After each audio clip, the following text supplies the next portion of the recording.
Hey, coffee lovers and justice warriors, welcome back to the channel where we unpack real-life stories that'll make your jaw drop and your heart race. I'm Sarah Mitchell, a consumer rights attorney from Chicago, and today I'm sharing a wild tale that's equal parts infuriating and inspiring. Picture this: I'm in a conference room, mid-meeting, when my phone buzzes with my daughter's voice eerily, "Come saying, Mom, there's a man pointing a gun at me." My heart stops. She adds, "Don't worry, I'll handle it, but you might want to come home before this guy becomes the evening news." We'd just moved into Oakwood Estates, a so-called peaceful community, 2 weeks earlier. Little did we know, the Homeowners Association, the HOA, was about to welcome my daughter, an FBI tactical commander, with a gun barrel. Spoiler alert, they picked the wrong house. If you've ever dealt with an overzealous HOA, drop a comment below with the most ridiculous rule they've tried to enforce on you. Trust me, you'll want to stick around for this story. It's a roller coaster of petty tyranny, real estate fraud, and a mother-daughter duo who refuse to back down. Hit that subscribe button, grab a coffee, and let's dive into this saga. Eat, rewind. My name's Sarah Mitchell. I'm 45, and after 20 years of marriage and an amicable divorce, I was ready for a fresh start. Oakwood Estates seemed like the perfect place. Colonial-style homes, manicured lawns, and a promise of neighbors who become family. As a consumer rights attorney, I've seen my share of fine print, so when the realtor mentioned an active HOA, I shrugged it off. I'd dealt with HOAs before. How bad could it be? Oh, how naive I was.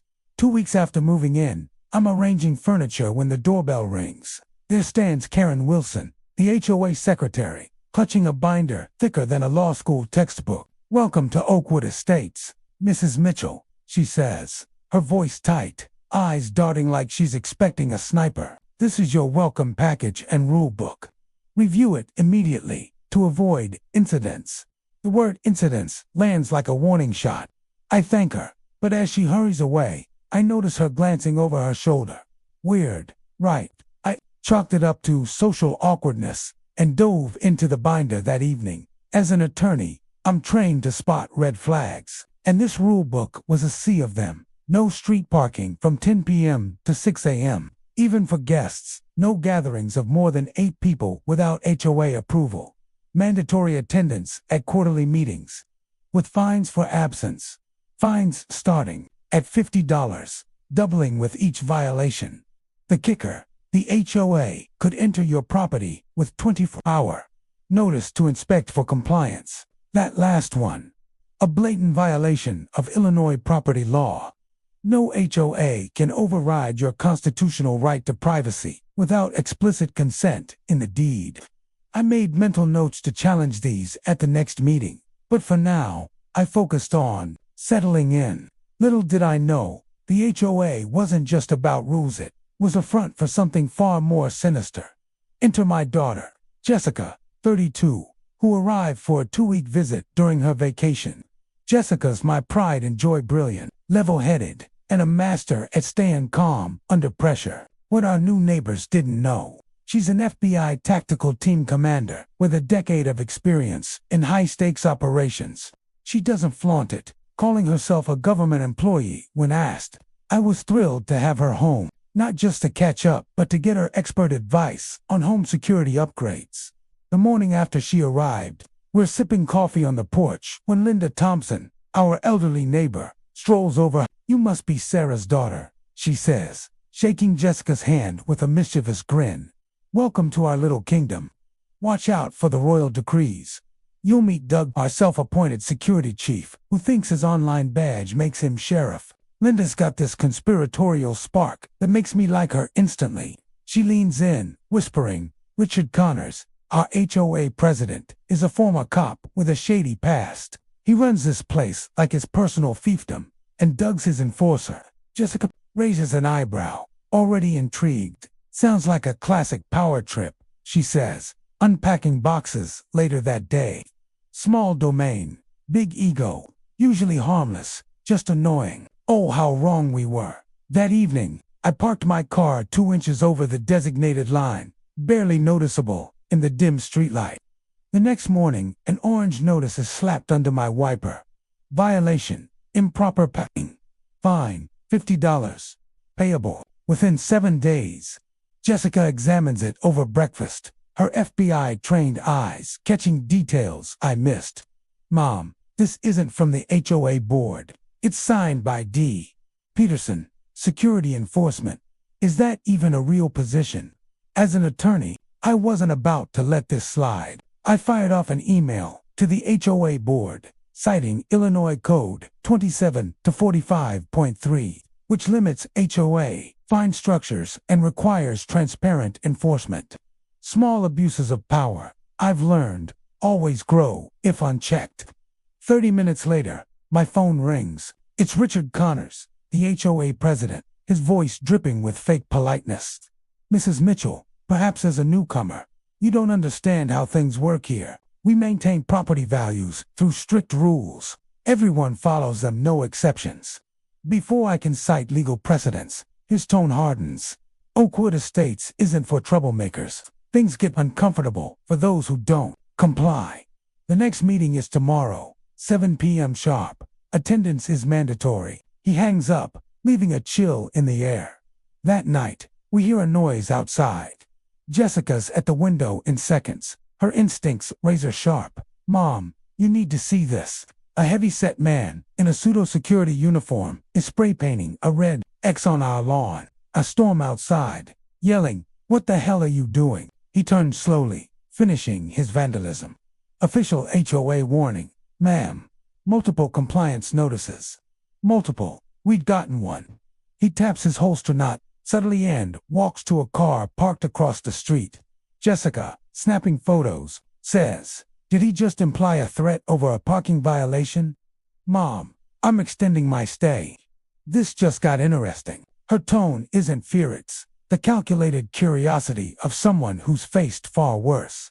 The next evening, we arrive at the HOA meeting to find 40 residents in folding chairs. Richard Connors at the front like a king on a throne. Doug, the lawn vandal, hovers nearby, glaring. Karen, the secretary, avoids eye contact. Richard opens with a jab. Let's welcome Sarah Mitchell, who's already shown her special perspective on our standards. Nervous chuckles rippled through the room. For 45 minutes, Richard and Doug run the meeting like petty dictators. When Michael Garcia, a resident, questions why security costs tripled, Richard shuts him down. Non-negotiable. Michael, regional incidents. No details. No discussion. The intimidation is palpable. Residents exchange glances but stay silent. I raise my hand, ignored until no one else speaks. I have questions about your enforcement protocols, I say, citing the illegal property inspection clause and excessive fines. Richard's face flushes.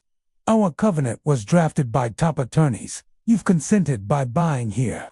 Perhaps you should have researched better. His dismissive tone stings, but I stay composed. Courtroom habit. As we leave, Karen slips me a note. Careful. Cameras and microphones in common areas. They're watching. Doug bumps into me, muttering, "We know how to handle people like you. Ask the Johnsons why they sold last year." The threat lands, but Jessica's already plotting. Back home, she says, "They've marked us as troublemakers, Mom. But they've got no idea who they're dealing with."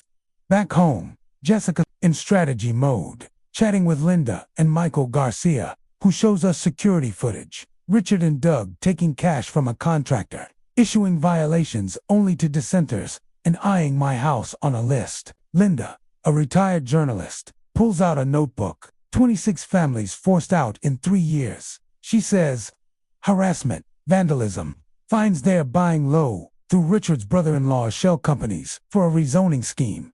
Michael adds, your house is prime real estate for their plan.